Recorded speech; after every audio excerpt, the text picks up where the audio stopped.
This could all be wrong. Disclaimer. This could be false. All of this information. This is like a debrief on a day where like we understood 20% of what they said. Yeah, that's what you need to put in the beginning of this video. Yeah. Disclaimer. This could be false. I'm just gonna put you saying that right now. I'm gonna cut that out and put that at the beginning. The Galactosemia podcast. Cool. I gotta hold it like this then. All right. Yeah. Welcome back to the Galactosemia podcast. Very special guest today for the second time back on the show. Hello, everyone. Jamie Hiegel. We're in sunny, really hot Baltimore. It's Tuesday. Yes. It's the end of June, and it's like 100 degrees outside, and it's dark. Pretty close to it. On my drive up, that's what it said. 100 degrees? Yes, it said 102 as the highest on the dashboard of the car. Were you shocked by that? Because I was shocked when we landed in Baltimore and it was 100 degrees. It's pretty typical. Yeah. East Coast, Yeah. like Virginia, DMV, I guess, Yeah. and I suppose more southern states. I think in LA, you just get used to not checking the weather. You just forget, and then you're like, oh yeah. And then it's the humidity, and then you sweat a lot. It was so humid. Yes. So we're here for this thing that BridgeBio, which thanks for doing the episode again, by the way. Thanks for coming up Thanks here. for having me, yes. I was just telling you how like I was worried I wasn't going to be able to get any content for this trip that I decidedly came to get content for. I hope you get somebody other than me, though. I think I'm going to get you. Well, you are plenty, but I think I'm also going to try and get Mandy. Yes, I hope you can get her. I don't know if Mandy's going to be able to do it because she said she was at a dinner, and it's what time is it? It's already 9 o'clock. Oh, wow, yeah. So it's 9 o'clock at night, which is like 6 o'clock for me. We got out at 10, though. O'clock? Right, last night. Oh, last night. Yeah, So yeah. We went to dinner last night with the BridgeBio and Gondola people and Catalent people. And for anyone that hasn't, I don't know, I'm going to try and release a vlog about all of this. You probably noticed me recording some content. I think you were in some of that content today. Yeah, probably was. Not willingly. I think if I asked you to sign a consent waiver, you'd be like, no, I'm not in your podcast, your vlog. But so I'm going to try and release that kind of shares our experience going there today. But for anyone who hasn't seen that, if I don't have it out yet, how would you describe what we did today? We were panelists, I would say, but also it was an educational experience to see how drugs and drug development occur. Yeah, it was an educational experience both ways, both for us and also for the people who we were talking to and who work at Catalent. And so, tell me if this is how you understand it too, because I'm a little confused, but I'm pretty sure this is how it is. BridgeBio is like the pharma company. BridgeBio is like the company that's going to be developing the gene therapy drug. They have a bunch of diseases they are trying to develop therapies for. Mm-hmm. One of them is Galactosemia, and Galactosemia and a few other research projects have spun out onto a separate company called Gondola BIo. That's how I took it too. Yeah, that little the difference between BridgeBio and Gondola BIo seemed that it was just the diseases that they are treating. Right. Gondola BIo is part of BridgeBio. Mm-hmm. And then Catalent, which is a separate company, basically whenever Bridge or Gondola come up with a recipe of therapy that works or they believe works and they are ready to take it on a bigger scale, they go to a company like Catalent. And they mass produce it. They mass produce it. Yes. The way Clayton, who is the chief science officer at Bridge, explained it to me was like, Bridge and Gondola are responsible for coming up with the recipe for a sandwich, and Catalent is responsible for making 10,000 sandwiches and making sure the recipe and ingredients in every sandwich is exactly the same every single time. I thought that was a pretty good, yeah. Okay, great. I hope they're good at that. So yeah, today was an opportunity where we was Catalent. We went to their lab. We went and saw. They have a ton of people working there. It's really fancy. Would you call it fancy? I don't know. Yeah, I mean they had, I would assume, state of the art technology with their reactors and other things that they had. Yeah, whatever you want to call it. I don't even. You would know as a science teacher and person that's way more into science. You said something to me. You were like, they put it in this, and then you said the name of a machine, and I was like, okay. It just went over your head a little bit. I was like, I had no idea what that. I think it was a bioreactor or something. Sounds right. Yeah, I think so. Like these huge canisters that basically farm cells is how I took it. Okay. That's how I took it. That also went over my head a bit.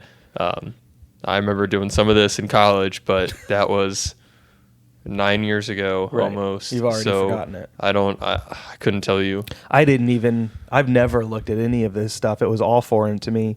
So the first half of the day, when we got there, we met a bunch of people, and then it was an opportunity for us to present and some people from Bridge and Gondola to present to Catalent, I think is what we were doing. We were talking to Catalent about what galactosemia is, what the gene that Gondola is working, gene therapy that Gondola is working on will do, and then from your perspective, what it's like to live with galactosemia, from my perspective, what it's like to raise a son with galactosemia and newborn screening and the whole experience that we went through. Because Catalent, the people who work here, they don't actually know what they're making. Yeah. That was crazy to me. I guess. I mean, they're not like a lot of they know what they're making, but they don't know more in depth about the patients and what the disease is and the lifelong effects of it. They have a job. They have the recipe. Yeah. Their job is to make this recipe. Yeah. And that's all they really know, I guess. Yeah. And so we were here to kind of share the voice of the galactosemia community. And I hope we did a good job. I think we did. I hope so. I don't know. You did a good job. I don't know if I did a good job. I felt like you guys when Nicole handed me the mic, and I was like, I don't know what to talk about. At one point, I think Nicole did just hand you the mic, like, here, it's your turn. And you were like, I don't know what I'm supposed to say. I was just shocked. I was like, they didn't give me, a rough draft. No one told us like what our talking. I was going into it thinking like, I'm just going to tell the story of like the last 10 months of my life or 11 months of my life, because like that's all that I have for the galactosemia really. But you've got like 20 some odd years of what to say. I thought they were going to prep us a little bit more. Or I thought Mandy would be asking us different questions. Right. And then like how we were the latter half of that discussion. Yeah, the last half they did kind of like they opened it up to just questions and that was really great. And we love Mandy. Mandy, if you're watching, we love you. It was just we didn't really know what. Yeah, I didn't know what to expect when I said yes to this thing. I probably should have asked more questions. I didn't even know we were talking. I thought we were just touring. And then we got on the call with her, and she was talking about how we were going to be speaking in front of people. And I told you already, I get really nervous, as I'm sure. Put that up to your mouth. As I'm sure everyone realized in the very beginning. But yeah, that was. You loosened up though, and it was. Yeah. I think it's probably better how you started, and you start kind of down here, and then you loosen up, and you get better and better. I start up here. I'm like, hey guys, my name's Ryan. I do a podcast. You should listen to it. Apple. And like, I feel like I'm a lot in those situations. I mean, I'm sure like I was probably sweating bullets in the very beginning, having all those people and then all those cameras too. Yeah. Oh, I saw those and I just started freaking out. That's so funny because like I did not expect there to be a full like production going on, and wasn't production, but there were I think 6 cameras I counted at one point, none of them mine. They were just documenting it for other things. I think they were doing a live stream for their other employees that couldn't be in the room, and then they were doing some like promo stuff that they were recording for. But yeah, we were there to share our story, and then after that we ate lunch and we toured the actual laboratories that they make. And when I say make, like they take like culture and I guess farm the cells and then take those cells and make sure that they are purified and any byproducts are out of the solution. And I don't know. Like, and there are these rooms that like you have to go from one room to another room, and if you're going to go into the second room, you have to, before you cross a line, you have to put on another layer of protective clothing, and then it's cleaner than the past room, and it's like there's A, B, C, D room, and it's protections on protections on protections. It is like just 100 times more intense than but it makes sense because they're doing gene therapy. Yeah. They're taking cells, and I still don't really understand what gene therapy is, dude. That's all right. Do you have a better understanding after listening to the stuff we listened to today what gene therapy is? A little bit. Trying to manipulate someone's DNA within their body. Sure. To produce a protein that, in our case, my case, I guess, and all those patients' cases that we can't produce, right? Right. So they have to manipulate our genome and our DNA to create that protein. What I think I don't understand is how they are inserting something into an IV to you through an IV of like other cells.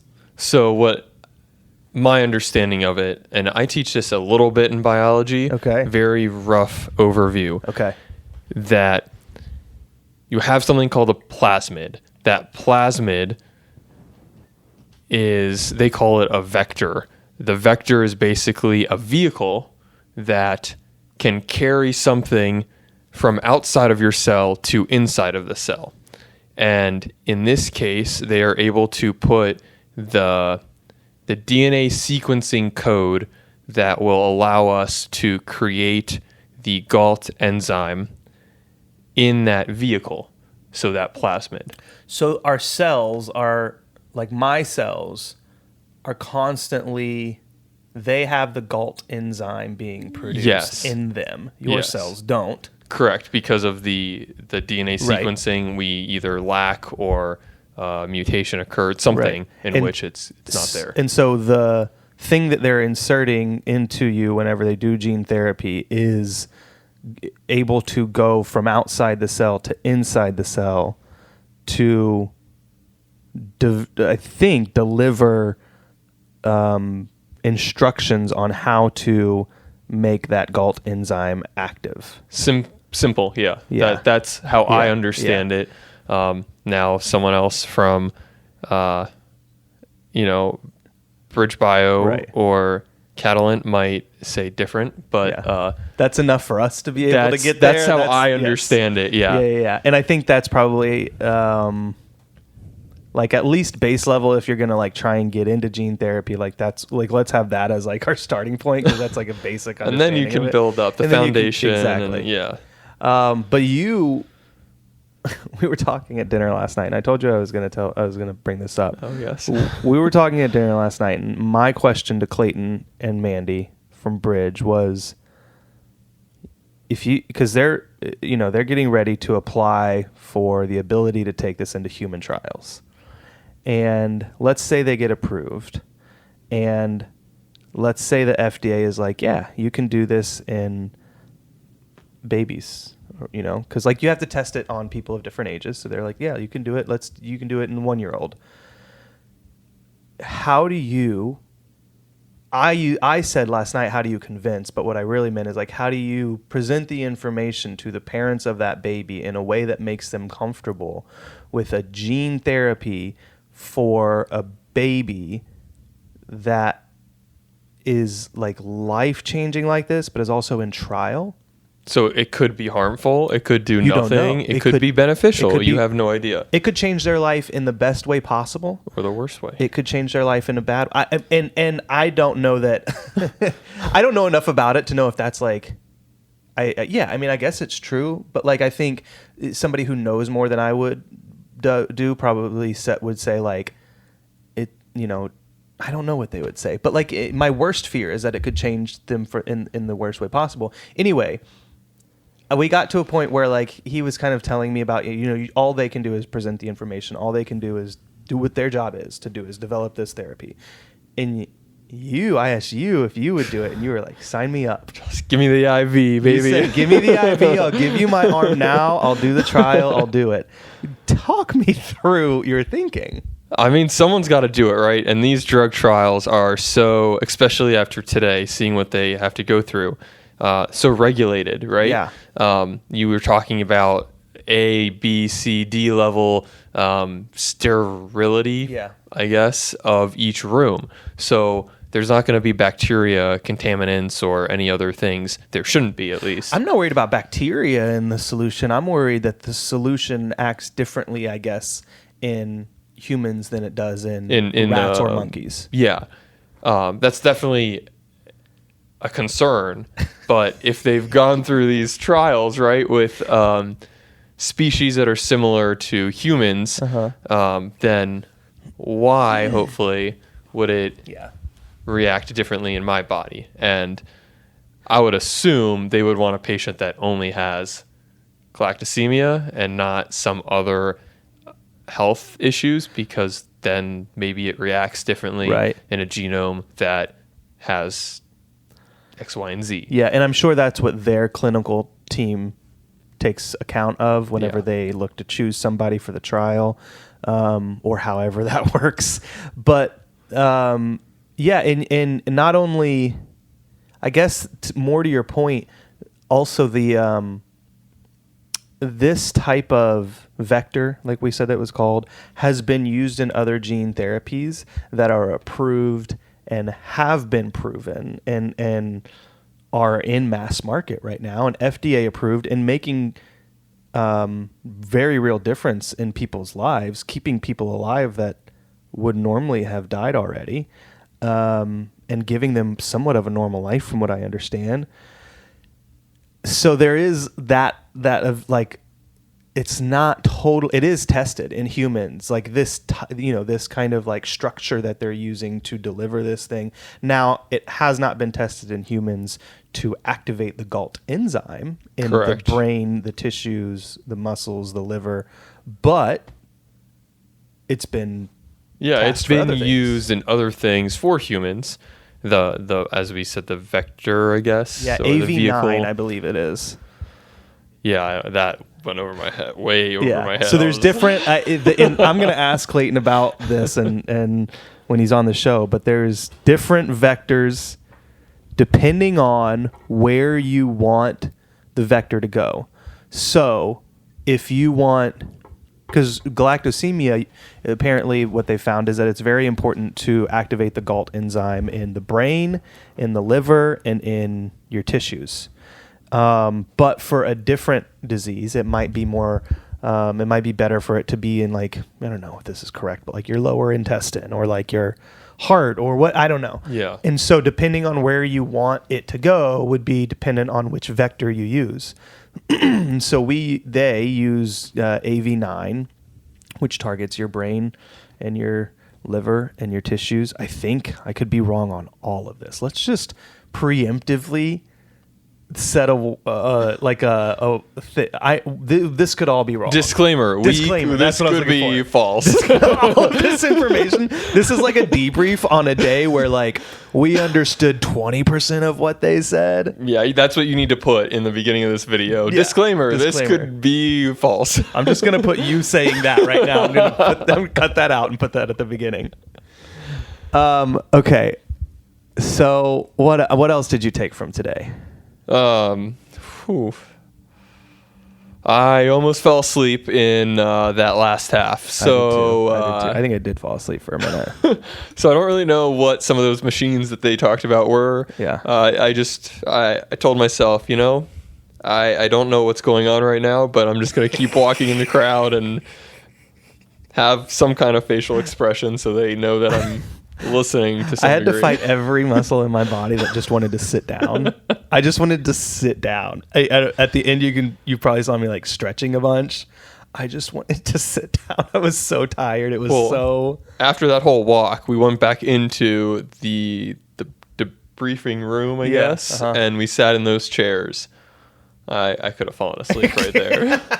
I went on my phone and some people were talking. Someone was talking to me, and I look up and they're staring at me, and I was like, "This guy's talking to me right now." I'm supposed to respond. I felt so bad. Yeah. Because I think I actually initiated the conversation too. You're like, tell me more about what you do in this process. And he starts telling you.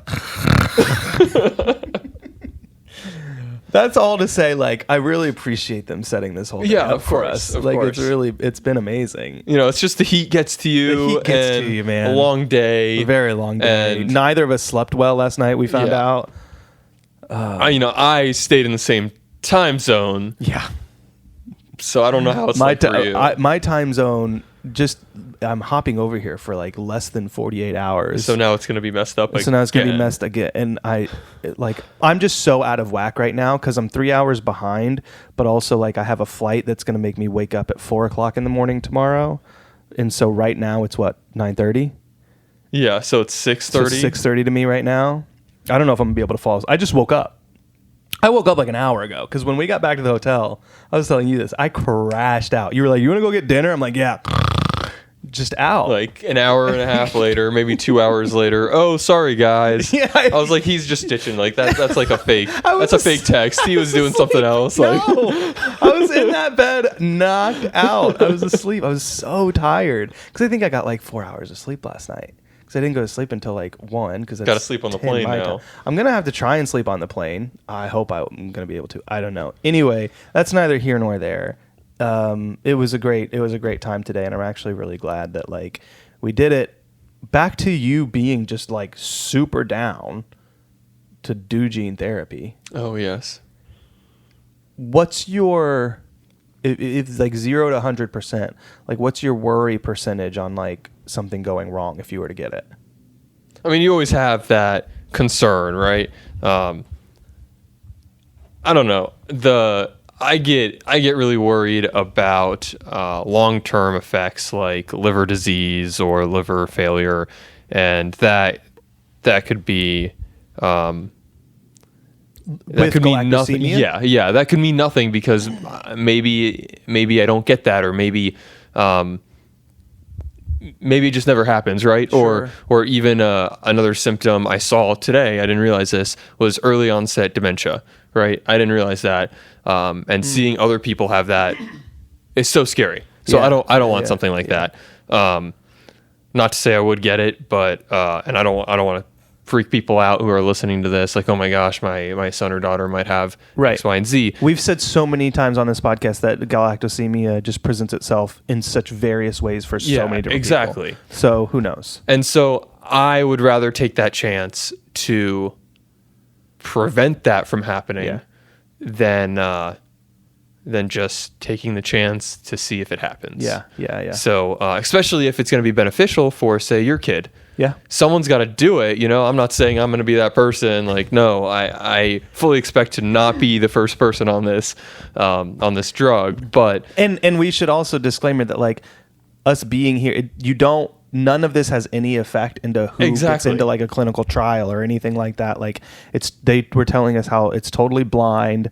They don't, once this thing gets started, which hopefully it does, it's just like, you just kind of data on a piece of paper. Yeah, and no one knows who you are. You are a number or a letter, like A9 or something. Like on the bingo sheet, right? That's what you are to them. Yeah. They don't know who you are. They don't know what you look like or anything like that. But I guess it could be fun to just try it out, right? It would be so, dude. You would be in like a small handful of people in the world who have gotten gene therapy. That's true. Like, too, how crazy is that? When you say like that, that is scary, actually. So, I just convinced you not to do it. That's pretty scary. I think a lot of people have done it, but like in proportion to like how many people are on this earth. Yeah, and they even mentioned the AAV, the vector. AV9, that has been used for other diseases or disorders, and that it's been beneficial.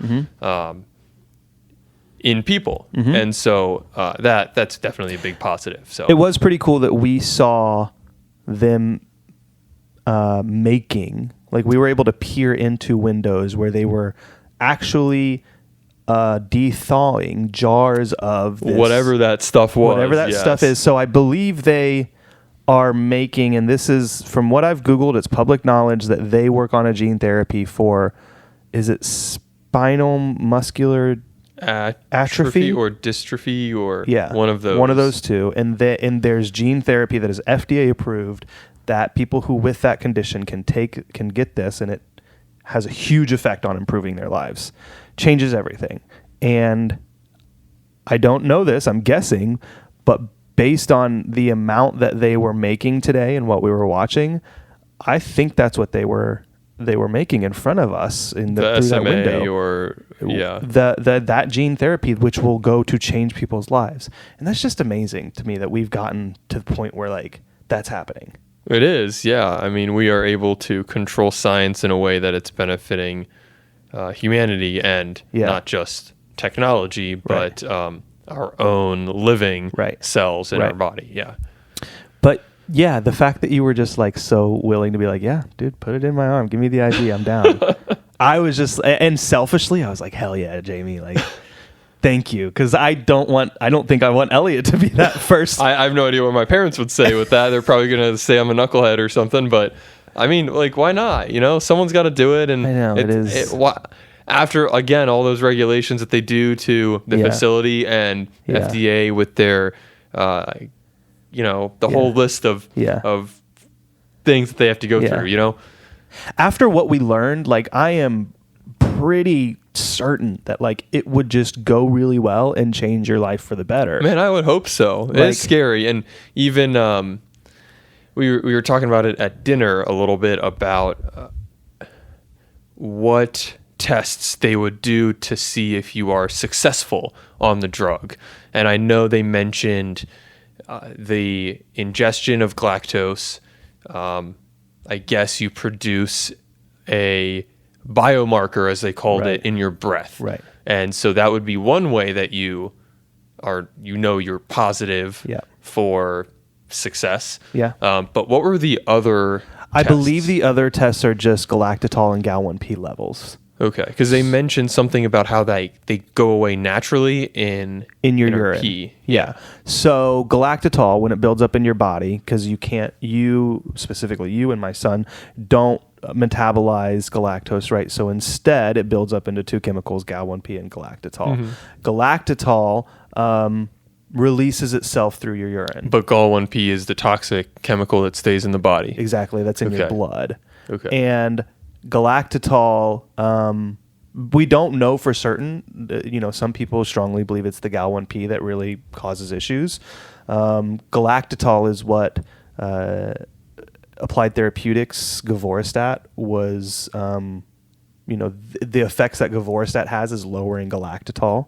Okay. Doesn't affect the Gal-1P, I believe. Doesn't affect the Gal-1P. It just lowers your galactitol. So those trials that many of the people we know were going into with govorestat lowered their galactitol levels. But the way you measure galactitol is by taking urine tests. And the urine is sent off, and they can measure the... I forget the volume marker, but they can measure how much galactitol is in there. And then if you want to measure your Gal-1P levels, you do that through taking blood, which was the story that I told about having to get my son's blood. There is no correlation is what you were saying, right? There's no correlation between, and this is what one of the doctors on the podcast a couple weeks ago said, was there doesn't seem to be any correlation to your levels of Gal-1P and the severity of galactosemia with the effects that it has on you. So you could have high Gal-1P levels and not have as bad of a speech and sound disorder as someone who has some lower Gal-1P levels. Again, because it's patient dependent, which is crazy. It affects everybody in such a different way. And that's why this doctor was saying, a lot of places and a lot of doctors don't think it's beneficial to take Gal-1P levels because A, there's nothing you can do about it. B, there's no learning from it. So there's nothing you can really take from it and go like, oh, you've got a high Gal-1P level. You should, do some speech therapy. Like that's not A doesn't equal B. You know what I mean? Yeah, I get that. I understand. I agree. We still take Elliot's Gal-1P levels because I don't know. I want to know everything. And we will probably talk about this later on in this episode. But after my trip with my wife, I told her, like, I'm worried we're going to get back and I'm going to immediately go to my PCP and get my blood test because I want to know if what I ate had dairy in it. I need to know. And it was stressing me out so much. I have yet to do that. Do you have markers from before you went? I do, actually. Okay. Either in late 2024 or early 2025, depending on when that appointment was. Okay. So you got your test done. Was it Galactitol and Gal-1P? Was it blood and urine? Not urine. Okay. So it wasn't Galactitol. It's always interesting to me on like what gets tested where. Like some people test only Galactitol. Some people test only Gal-1P. Yeah, I only got a both. blood test. Okay. So they were testing your Gal-1P. Yeah. And so you want to now go and see if it's higher or the same or lower. And what I would do is like take those results to like one of 4 or 5 doctors and like be like, is this an actual, because I don't know, like does your body naturally go through ups and downs with Gal-1P? Yeah. You know, like I don't know. But I wouldn't want you to like see a little bit of a rise in your Gal-1P and then freak out and be like, I had dairy. And have like massive anxiety. Right, right. When it's like that's just a normal thing anyway. So yeah, they. What were we talking about when we were talking about testing the? Oh, you were saying how success rates are based off what tests, and we said the possible Gal-1P and Galactitol levels and biomarkers and breath due to ingestion of galactose. And that's how they would probably test if it's working in you or not. Yeah. And they would monitor that, you know, for a while, and they would get your levels beforehand, and they would give you the therapy, and they would get your levels afterwards. If you, let's say it worked, and let's say like they're like, yeah, your levels are way lower. They're like a normal, healthy GALT enzyme person. How long before you start eating dairy? It's still scary. You know, Yeah. I think talking about it now is I'm going to say this wrong. My wife makes fun of me. I say mute point, but she says it's a moot point or something. Have you ever seen Friends? Not all of it. This is where I learned it's a moot point. It's Like, not not mute. No, it's not No, M-U-T. you need to stop. No, and you need to say mute so when she watches this. No, it's definitely a moot point. But there's an episode of Friends where Joey goes, "It's a moot point," and they're like, a moo. "A moo. It's a moot point," and they go, "A moo point," and he's like, "Yeah, it's like a cow's opinion. It's moo." It's so funny, but it's actually moot point. So you're the Joey in this situation. So I'm wrong. Yeah. So you think it's a moot point or mute point? Mute point. Yeah. Why do you think it's a moot point? Because because it hasn't happened yet. Because it hasn't happened, and I think it could happen for you. It could. And I say that with the utmost like hope because it could also happen for Elliot. Like I'm very hopeful after this trip. Yeah, and I hope that does happen. Yeah. He's got a lot more time. Okay, you're not like on death's door. No, that's not what I mean. That's not what I mean. But to answer your question, because I could say this now, but you know, it's easier to say something when it's not happening to you. Yeah. You know, in that moment. Yeah. But I feel like I would still take some time. Like I think you could slow roll it. Yeah, like the cheese. Yeah. I still am so hesitant to eat cheese, no dude. matter what it is. I know. I know. Like even you're talking about even like sharp cheddar. Or Yeah. No, like that's we will Swiss make. cheese.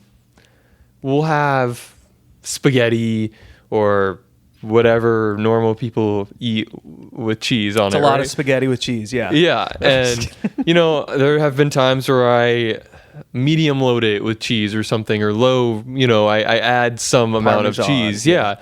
And, you know, there's other days and times that I'm just really worried about it. And like, Totally. they say I can, but I've never really had it. Like majority of my life, it was always no. Totally. And now I can. And it's Right. like, yeah, kind of mind blowing, but also like hesitant. Like, Yeah. do I trust this? Right. Like, They say I can. What does that mean? yeah, exactly. They say I can.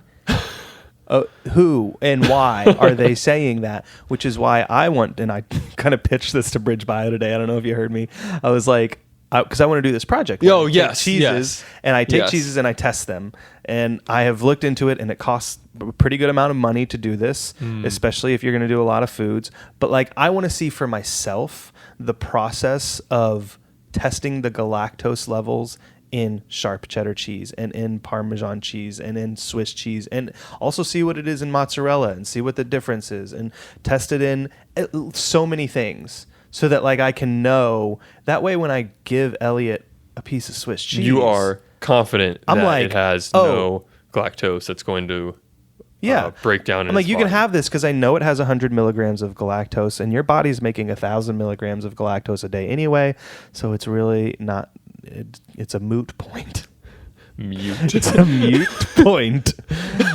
But yeah, I get the fear of like of not even wanting to have cheese that they say you can have. Yeah. So being on the therapy, like it's more so to prevent any long-term issues due to the endogenous production of galactose. Yeah. Because that's scary too. Yes. They show us these pictures of, I guess, the percentage that we make every day, and that's kind of freaky too. It's about 1,000 milligrams of galactose a day that your body makes. Yeah, which is kind of scary. Yeah. Like And for comparison, the average person drinks, I think they said a glass of milk, which is 5,000 milligrams, 5 grams or 5,000 milligrams of galactose. So your body is making 1/5 of that, a fifth of that every day. Every day. And that's, think about 1 year, you have 360 grams Yeah. then every year. Yeah.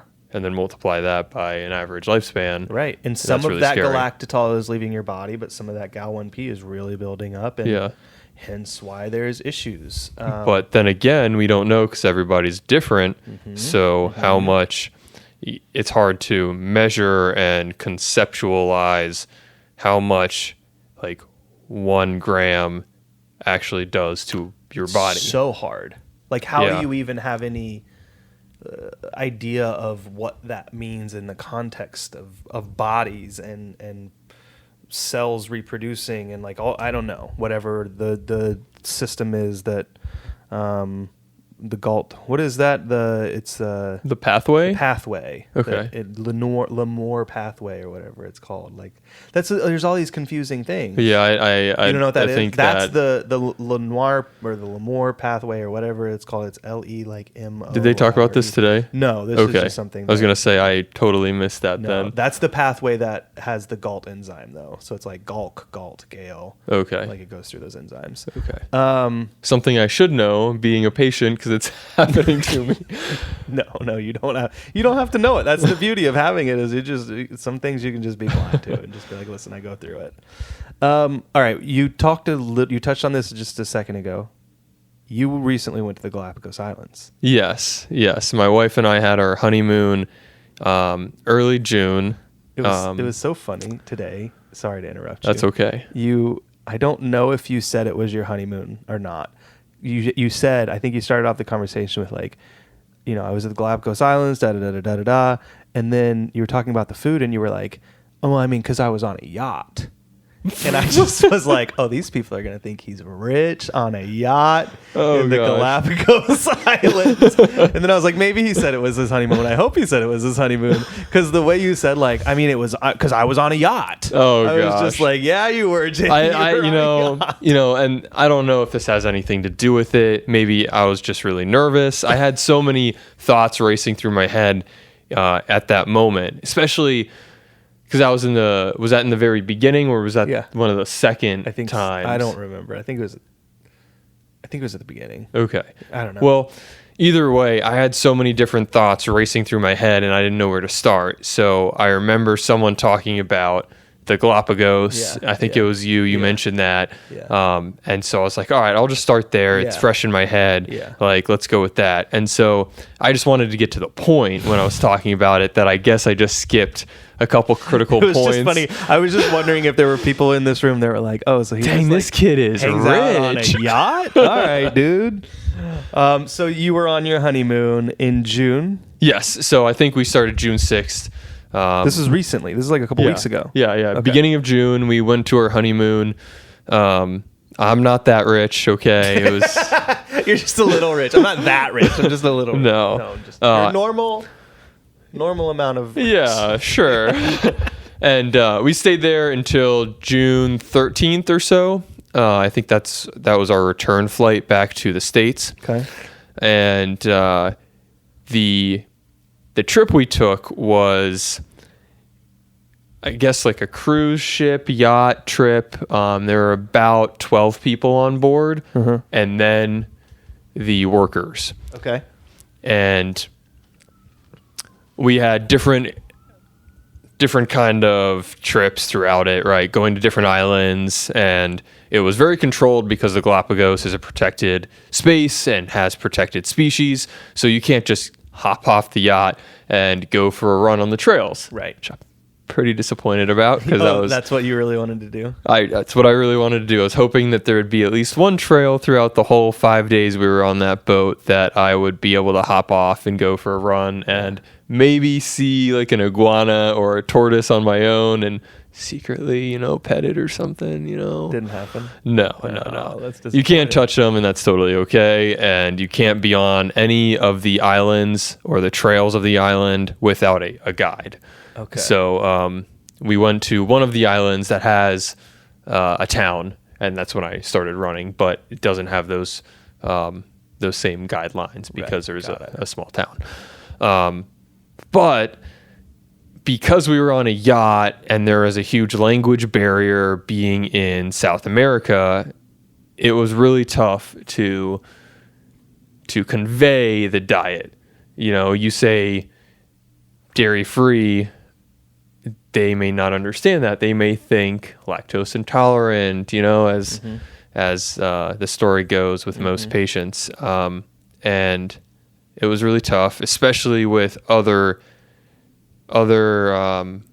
people on the yacht had other dietary restrictions as well, like gluten-free. A couple scenarios throughout those 5 days. One of the workers came up to me and said, "Hey," in different words, but gluten-free, and pointed at it. And it was really tough because, he probably doesn't understand what I'm going to say next. So I just looked at him and gave him a thumbs up and said, "Thank you," and avoided that because gluten-free doesn't necessarily mean it's dairy-free. And I just don't want to go through the hassle of trying to, discuss it with him and discuss it with the chef because we tried to discuss it with the chef the second day. And even the first day, they went through our preferences and, I thought it was all okay, but after the first meal, I didn't feel great. And that could have been a number of things, right? Could have been seasickness, could have been, I always have bowel issues when I go to a new place. So it could have been anything, right? Sure. But it was just, the anxiety and the worry is always there, especially since I can't get off the boat. Right. So I have to eat all of their meals for the next 5 days. You either eat their meals or you don't eat. Yes, exactly. And the meals that they are preparing because of the language barrier could have something. And you on the second day, you said you talked to the chef. How did that go? Yeah, so there was a small little pamphlet or like note card that during one of the Glow events, I believe, Brittany, while she was running Glow, printed off. And I don't know if it came from Applied Therapeutics or who produced it. I can't remember. But it basically had safe foods, not safe foods. And this was a couple years ago that they printed it off.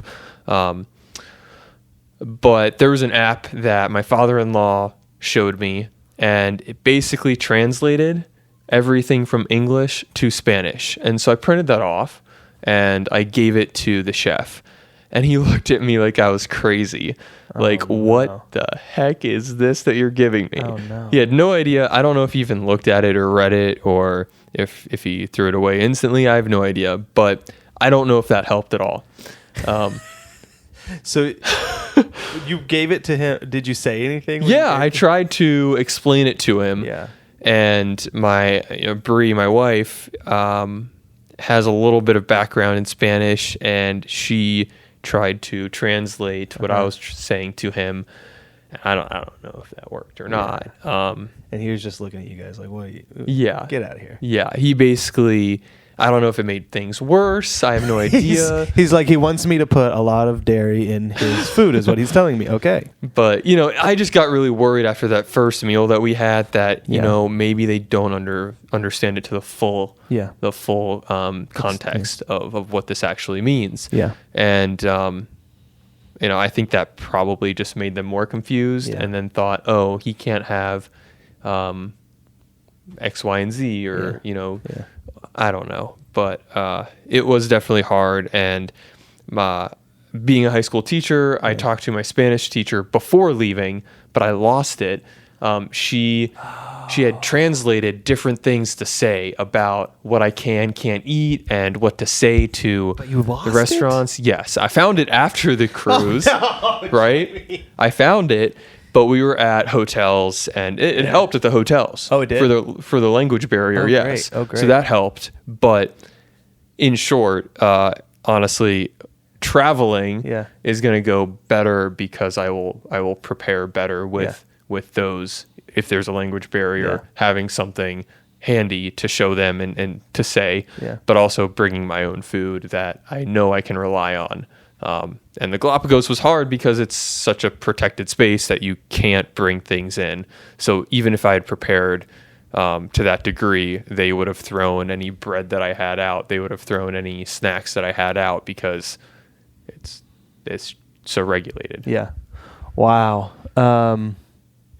That's just a tough position to be in. So did you hedge your bets on different foods you were eating? Because you had to eat the food, right? Yeah, a little bit. There were some things that I just had to rely on, and you could compare Brie and I's, and Brie would tell me that does not look like butter. That looks like oil. I think you're safe, and so I would just be like, all right, I'm going to trust you. I trust you more than the chef. Yeah. What were some of the foods that you felt comfortable eating? So there was, woohoo or wohoo fish. I don't know. But a fish. Yeah, some fish that is more native to that area, I think, which is why we had it, I believe. Okay. And I ate that. That was delicious. Oh my gosh. Okay.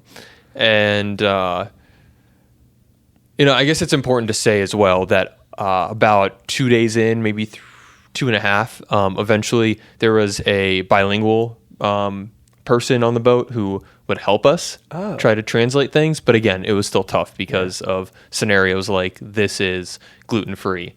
And she doesn't also understand the full context of what galactosemia is. So it was hard to even rely on that. I appreciated her. If you ever watch this from Barcelona, I can almost guarantee you she will never see this episode. But I do appreciate the help. Just always the anxiety gets there. Sorry, that was a little bit of a side track. They also had this native dish. I can't remember what it's called, but it was so delicious. They showed us. The chef came out. It was the last day. Okay. Chef came out, showed us how to make it. And after that, I was like, all right, then I know I can eat this. Yeah. I know, because there's no butter, there's no dairy, there's nothing that is bad for me. It's just fish. There is, I don't remember what else. You obviously didn't pay good attention to how to make it. You just paid attention, not that they didn't have dairy. Yeah, you were like, and I don't know what any of the other. That's basically what was going through my head. Okay. Now I can truly test if this chef understands. And it was delicious. But most of the legumes or cereals in the morning, they had this whole serve yourself of bacon, eggs. X, Y, and Z. They even had pancakes and waffles. Some were dairy free. Okay. I don't know if they were. I tried one once and it was really good, but I was like, that's all I'm going to try. Yeah, sure. But typically I just stayed to the cereal Yeah. with the almond milk. I was going to say, did they have like almond milk or oat milk? Yeah, or something? yeah. Okay, great. And there was actually gluten-free bread, and I checked the ingredients. Also was dairy-free. Great. So that was basically what I lived off of for breakfast was cereal and that bread. And when I was hungry for a snack, I would kind of sneak into the kitchen and take some of that bread. Nice. That's good. Yeah. Damn, dude, that's crazy. It was, it was definitely like a little anxiety ridden Sure. throughout the whole process. And even my wife has some dietary restrictions and dietary preferences that they didn't always stick to. Yeah. So that was a little hard, which was also then compiling on top of mine. Like they didn't even give her, or they gave her this when she said no. Yeah. So what are they giving me when I said no? Right. And for her, it might be a preference. For you, it's like a health issue. Yeah, exactly. And for some people, it could be like an allergy. It's like yours could onset later, but like, I don't know, there could be people out there, like if Elliot has peanuts, he gets like, which is pretty sudden, right? Yeah. It's like an acute immediately issue. Yeah. Yeah, he's allergic. How is Bree? She's good. Yeah. I think she actually just texted me a couple minutes ago. She's like, are you recording the podcast? Oh, she has no idea that we're doing this podcast right now. I could call her and she could be on the podcast, but I think Hey, Bree. that would freak her out a little bit, I think. She started a new job? We won't be in Richmond until early July. Right, so you're moving. Yeah. We were moving in Roanoke. Now So you're we're going to moving from Richmond. Roanoke, Virginia to Richmond, Virginia. Probably taking Glow with us. Just makes things easy. Okay. For those that are in Richmond now and listening to this podcast, be ready for an in-town event. Yeah. That's the plan. That's awesome. And please reach out and give me suggestions on venue. Yeah. Do you know if there are people with galactosemia in Richmond? Yes. One of the Galactosemia Foundation board members, I believe. Oh. He lives in Richmond. Okay. Great. At least last I talked to him. I don't know Cool. if he has moved either. Nice. And actually, during Glow this past year, someone reached out saying that they live there too. Oh, so there's a couple people actually, which is so surprising. Just grab coffee or something Yeah. with them whenever. That's like a new connection right there. Exactly. Are you guys kind of starting? Do you have like friends and stuff in Richmond, or are you kind of starting from scratch? Yeah, I have a lot of friends because cool. I grew up in Richmond. Nice. Know a lot of people, and a lot of people that I know actually live in Maryland, close to Baltimore, where we are now. You're not gonna. Well, you're getting driven back tomorrow, right? Yes, my chauffeur. That BridgeBio chauffeur money. But they all said that they would come down to Richmond. Oh, nice. For next Glow. Very cool. So we have more in-person participants for those listening now. It's going to be a bigger event. That's our plan. Love it. And we would love to have you guys out here. Me? Yeah, Us? yeah. You guys wanna join? Bring some LA friends. It's so hard because it's a 6-hour flight. Oh, that's all right. That's nothing, right? It's nothing once. It's something whenever your in-laws also live in New York, and my family lives in Oklahoma, and so it's like anytime You get close and they want to see you, and then you got to take a side trip. it's just I'm there's just sure. a lot of travel during the year. It's Yeah. like we're going to New York to see for a week, and then we're going to Oklahoma, and then we're gonna go to Richmond, and I'm gonna do this trip. And I was just in Chicago last week, and at some point I got to get off of a plane.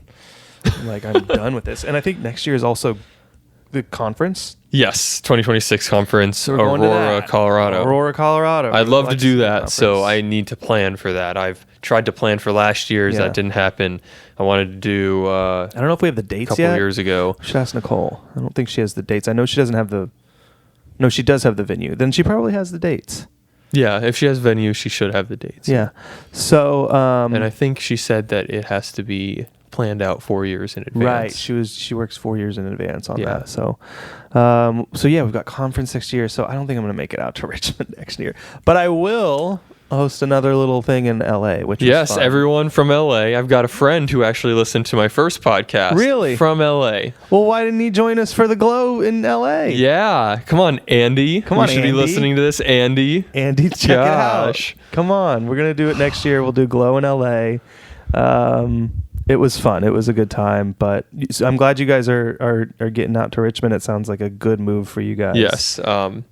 But to answer your question that we started with about my wife, she has not started yet. She will start in August. Okay. She's going to take all of July off. Great which is for her. good for her. Highly recommend doing that when starting a new job. Yes. We will have some time alone, together with no work. That's great. Being a teacher. Right. You have time off too. I love the time off. You already have a new school lined up?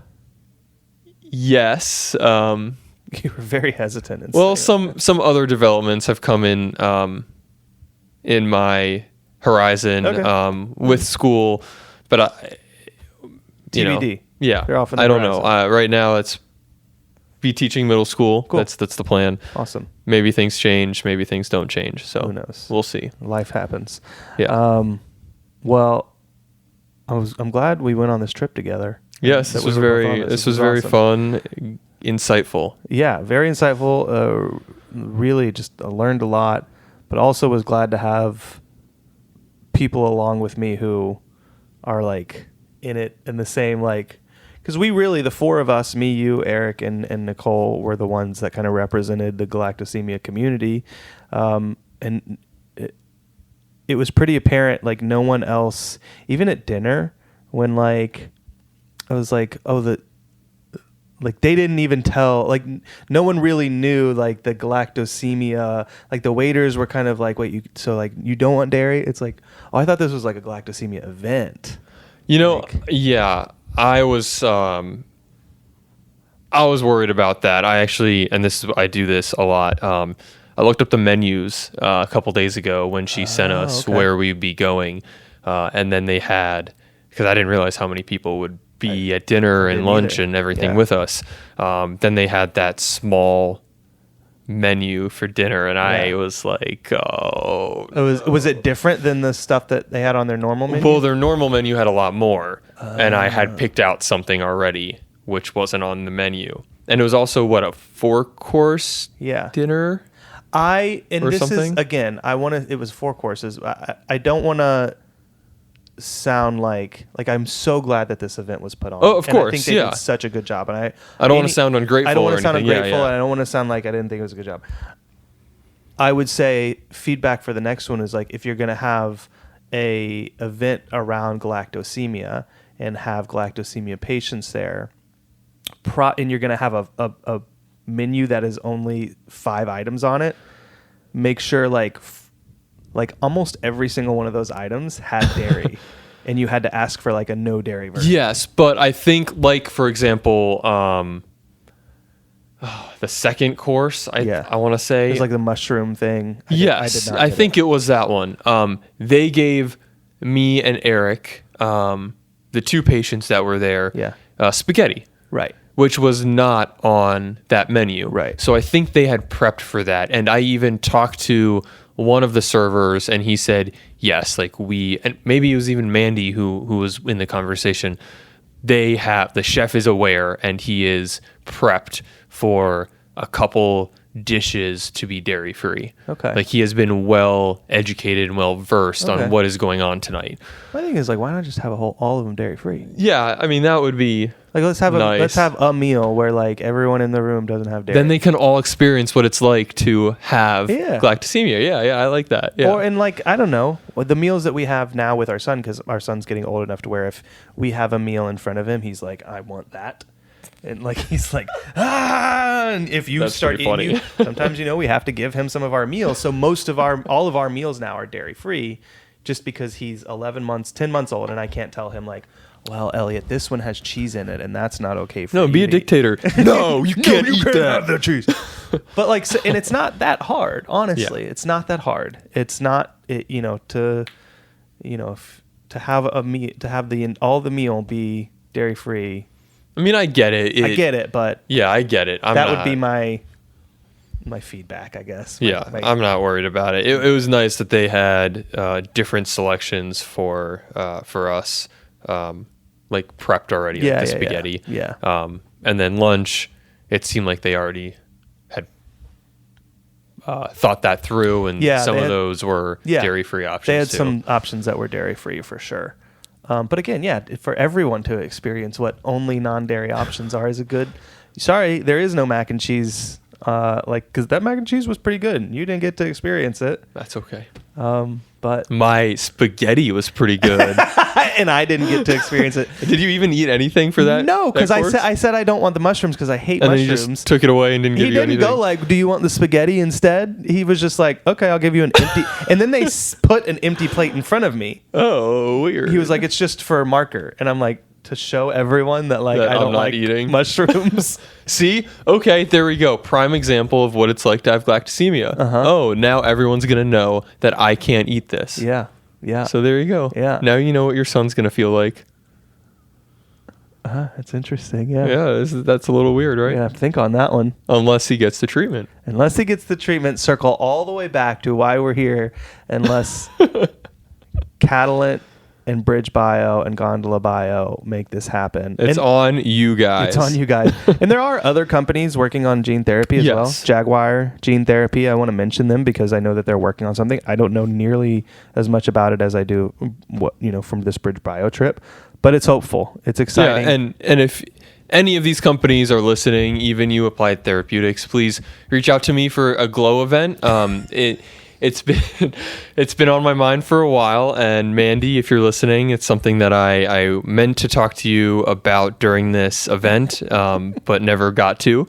So please reach out, any of you companies. I would love to discuss an extra event at Glow to educate, and we can talk more about it. I'm not going to take up this podcast time. Jamie doesn't like to send emails or text messages or make phone calls. He just likes to go through the podcast to send his messages to those people he needs to communicate with. I send plenty of emails. I got an email today about Glow. Oh. A sponsorship for Glow. Congratulations. But they are a local company in Roanoke. Oh. I don't know why they reached out today of all days. Well. Kind of significant. Maybe they were also in this meeting too. Oh. Maybe they drove up from Roanoke and watched us. I highly doubt it. Yeah, probably not. The last thing I'll say, and I don't know, because I wanted to talk a little bit about timeline. One thing I was surprised about was that I thought we were 75 years away. I don't know what you thought, gene therapy wise. I had no idea. No idea. With it takes a long time. I did some of these things in college with prepping the lab and going through a lot of these different technologies, and these technology 9 years later are much more advanced. So maybe that's why. But I had no idea how close or how far away we were. I feel like 75 years is it's too long. Far. It's not that far off. I thought maybe 20 years. I don't even think we're that far off. 15 years. I don't know that we're that far off. But it does seem like they are very close to something. They are, from what I understand, getting ready to submit the paperwork to the FDA that, if approved, would allow them to start clinical trials on humans.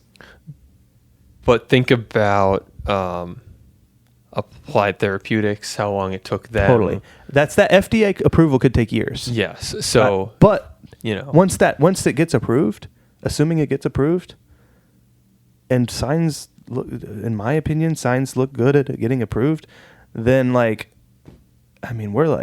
cooking with gas. Yeah. Everyone's going to be excited for this. They call up Jamie and they go, "Hey, dude. Oh, yes. Give us that arm. Give us that arm, dude. B9, here we go." Jamie, thank you for joining the podcast, my guy. It was really great to meet you in person and hang out. Yes, it was. I loved it. And, awesome. Getting to meet the whole team at Catalent and with BridgeBio, they had so many people out, and it was great to meet all of you. Yeah.